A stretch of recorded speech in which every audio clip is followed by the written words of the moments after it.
최근 중국의 상황이 심상치 않습니다. 정부의 강력한 방역 조치로 인해 중국 국민들 사이에서 이례적인 수위의 반발이 일고 있는데요. 이에 더욱 강력한 통제로 시민들의 반발을 잠재우려는 중국 정부. 폭력적이고 반인륜적이라는 논란이 끊이지 않을 정도로 그 모습이 처참합니다. 놀라운 점은 이 살벌한 광경이 60년 전 중국의 모습과 상당히 비슷하다는 겁니다. 지금 중국에선 어쩌면 역사에 기록될 만큼 심각한 일이 벌어지고 있는지도 모르겠습니다. 코로나 대혁명. 최근 중국 SNS에서 급속도로 퍼지고 있는 유행어입니다. 중국에서 새로 진행하는 혁명? 아닙니다. 현재 중국 정부의 제로 코로나 정책을 과거 중국을 최악의 침체기로 빠뜨렸던 문화 대혁명에 빗댄 비판적인 단어입니다. 잠깐 역사 이야기를 하자면 문화 대혁명은 마오쩌둥이 주도했던 사회주의 운동입니다. 정식 명칭은 무산계급 문화 대혁명. 1950년대 말 마오쩌둥이 탈소련을 꿈꾸며 추진했던 중국 내 산업부흥 운동은 2,500만 명의 아사자가 발생할 정도로 대실패를 맞았습니다. 결국 마오쩌둥은 이선으로 물러났고 이후 중국에서는 놀랍게도 무너진 경제를 회복하기 위한 자본주의적 정책이 펼쳐졌습니다. 이를 못마땅히 여긴 마오쩌둥, 자본주의의 흔적을 지우고 정통사회주의 국가를 만들기 위해 다시 한번 대대적인 개혁을 꾀했습니다. 이것이 바로 문화대혁명. 문화대혁명 기간 동안 사상, 문화, 풍속, 관습을 막론하고 사회주의에 반하는 모든 것이 파괴됐습니다. 또한 마오쩌둥 개인의 지나친 권력 독점과 그에 대한 숭배까지 발생했죠. 우리가 보통 국가 비상사태 이러면 계엄령 내리지 않습니까? 정치적으로 혼란기를 10년을 겪게 되는 겁니다. 당연히 경제는 붕괴하고 모든 사회 질서가 붕괴된 거죠. 공산당 당장에도 정치적 암흑기라고 표현을 하고 있을 정도로 문화대혁명 같은 게 안 일어나야 된다. 지금 중국의 상황이 코로나 대혁명이라 불리는 이유, 중국의 모든 것을 파괴했던 문화대혁명의 요소들이 방역이라는 이름으로 60년 만에 부활했기 때문입니다. 홍위병은 문화대혁명 당시 마오쩌둥을 추종하던 학생 조직을 일컫는 말입니다. 당 내부에서 마오쩌둥의 인기는 없습니다. 마오쩌둥은 투쟁을 해야 되잖아요. 그래서 이 청년들을 움직인 겁니다. 붉을 홍, 지킬 위. 사회주의를 지키는 전사를 자처했던 이들은 조반율이라는 구호를 앞세워 지식인, 교사, 심지어는 그들의 가족까지도 마오쩌둥의 정치 이념에 반대한다면 가차없이 공격하고 박해했죠. 2022년에는 홍위병의 코로나 버전, 이른바 백이병이라는 단어가 탄생합니다. 중국 정부의 강력한 방역 정책에 반대하는 사람들은 거칠게 제압당하고 있고 이들의 항의는 묵살당하고 있습니다.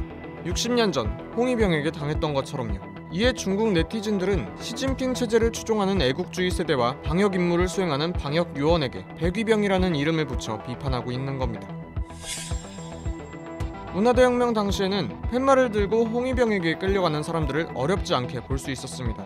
마오쩌둥에게 반대하다가 홍위병에게 잡힌 사람들은 죄목이 적힌 팻말을 목에 걸고 길거리에 나가 자신의 죄를 시인해야만 했습니다. 이 치욕스러운 행위의 이름은 자아비판. 반동분자로 분류된 사람들은 자아비판을 통해 군중 앞에서 공개적인 망신을 당하며 심리적 탄압을 받아야 했죠. 작년 12월 말 중국 징시현에서 이 자아비판이 부활했습니다. 장기간 자가격리를 피하고자 몰래 입국한 해외 입국자들을 도왔다는 혐의로 징시현 방역당국이 용의자 4명을 거리로 끌고 나와 행진시킨 겁니다.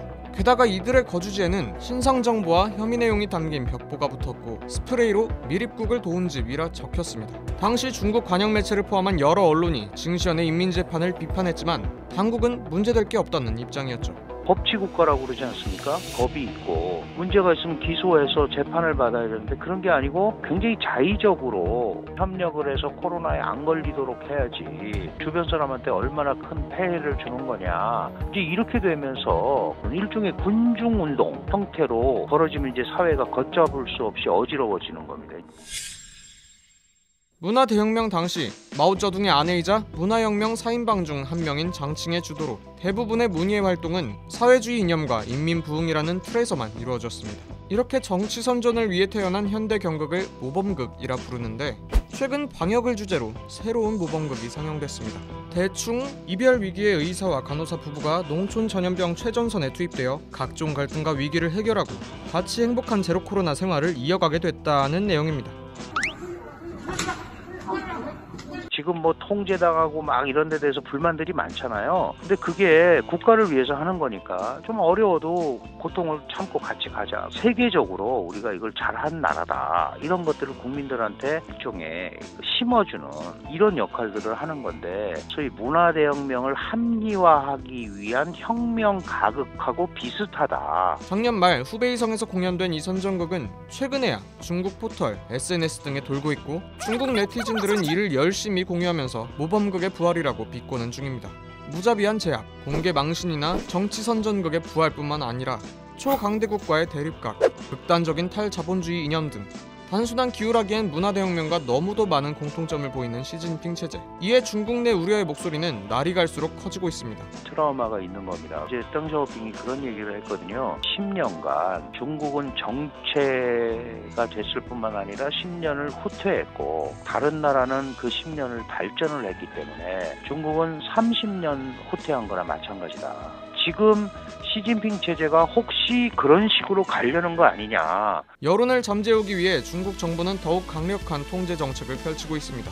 정부의 통제력이 끄떡없이 잘 통할지 혹은 참지 못한 국민들이 들고 일어나게 될지 현재로선 알 수 없습니다. 다만 한 가지 확실한 건 중국 정부와 국민 간 갈등의 고름이 깊고 빠르게 굼고 있다는 겁니다.